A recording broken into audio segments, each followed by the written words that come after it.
Alexander the Great was a king from Macedon up in northern Greece. He lived a really long time ago, more than 300 years before the birth of Christ.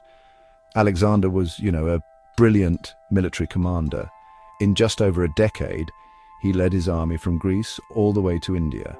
Along the way, he conquered the vast Persian Empire, which was basically the superpower of its day. Alexander became famous for his ambition, his clever tactics in battle, and his dream of mixing Greek and Eastern cultures. He founded a bunch of cities, often naming them Alexandria, and spread Greek ideas across a huge part of the ancient world. His story is honestly one of astonishing success, but it was also very short. He died when he was only 32 years old. At the time Alexander was making his conquests in the East, Rome wasn't the mighty empire we usually picture. It was a republic, a growing power on the Italian peninsula, but still just a regional player.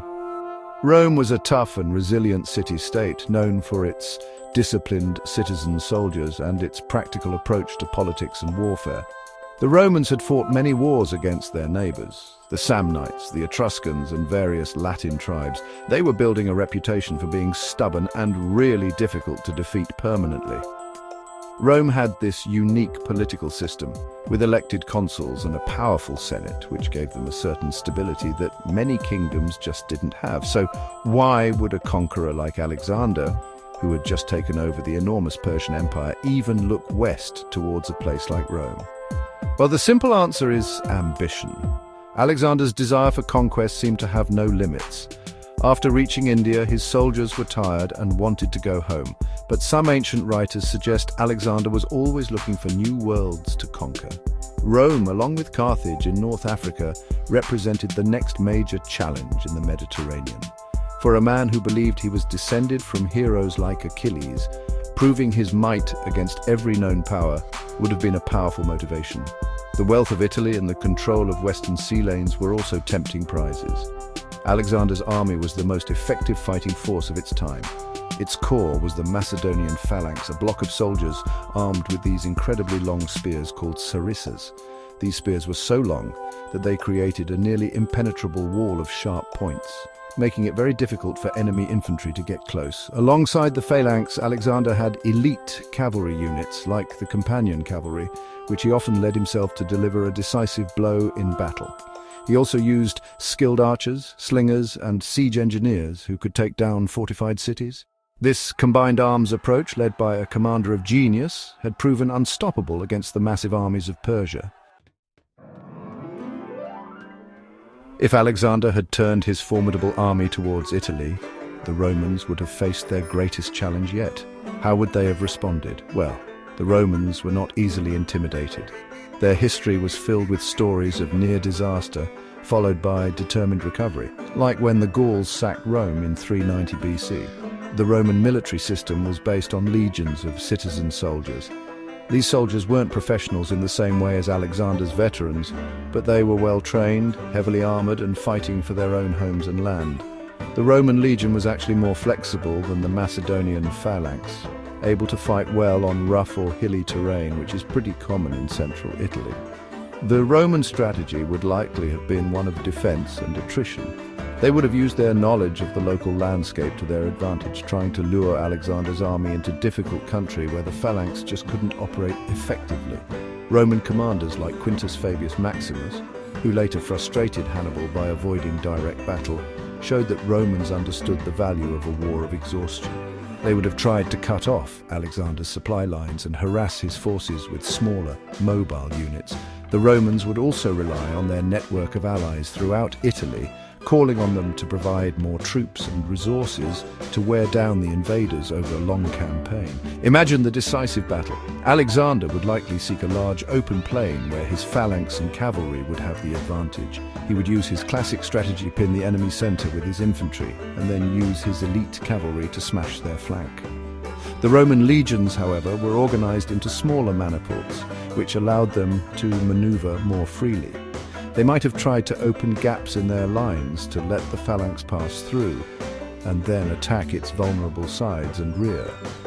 The clash would have been between the unstoppable force of the Macedonian charge and the immovable object of Roman discipline and resilience. The outcome of such a conflict is honestly difficult to predict. Alexander was a tactical genius, and he had never lost a major battle. His veteran troops were experienced and loyal to him personally.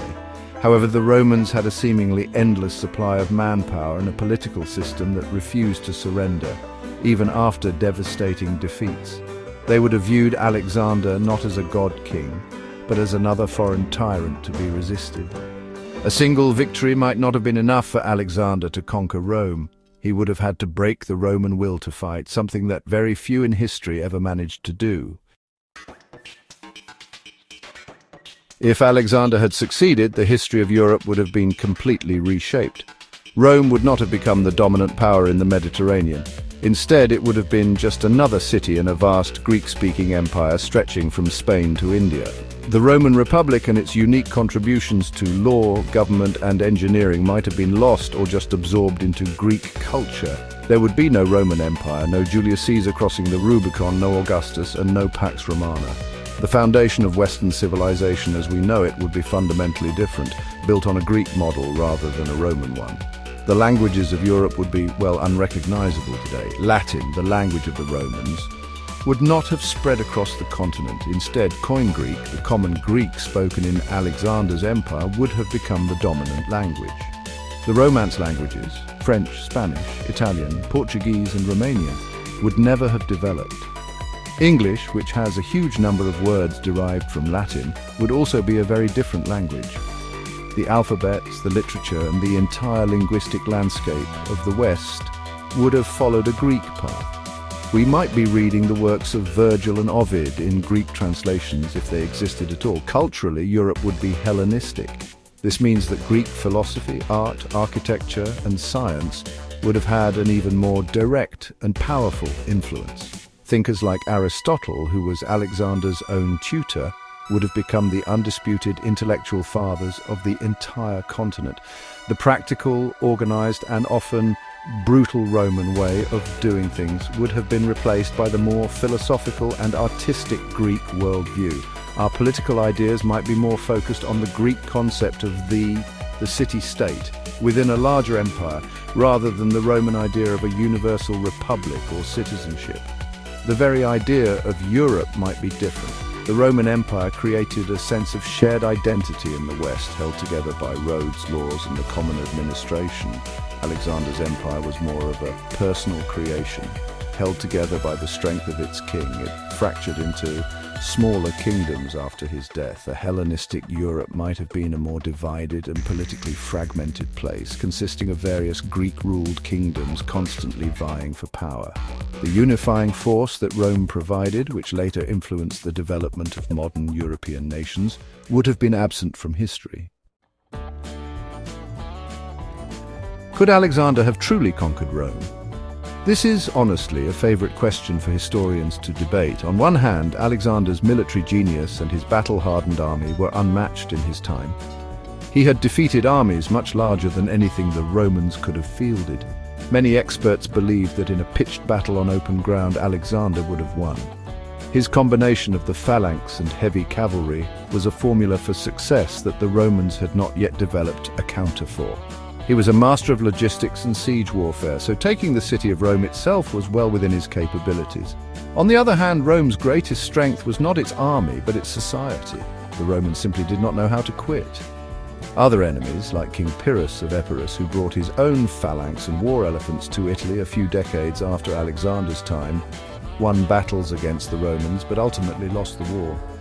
Pyrrhus famously said that another victory like his last one would ruin him completely because his losses were irreplaceable while the Romans kept raising new armies.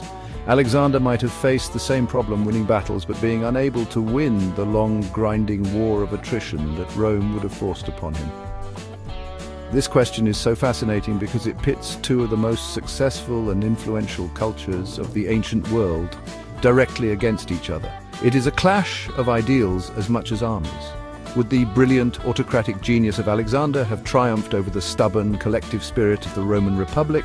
It represents a major turning point in history that never happened. Exploring this what if allows us to better understand what made both Alexander and Rome so significant. It helps us appreciate the specific strengths and weaknesses that allowed Rome to eventually dominate the Mediterranean, and to see how easily that history could have gone another way. In the end, we can never know for sure what would have happened. History is not a predictable experiment. Alexander died young in Babylon, and his gaze never fell upon the West.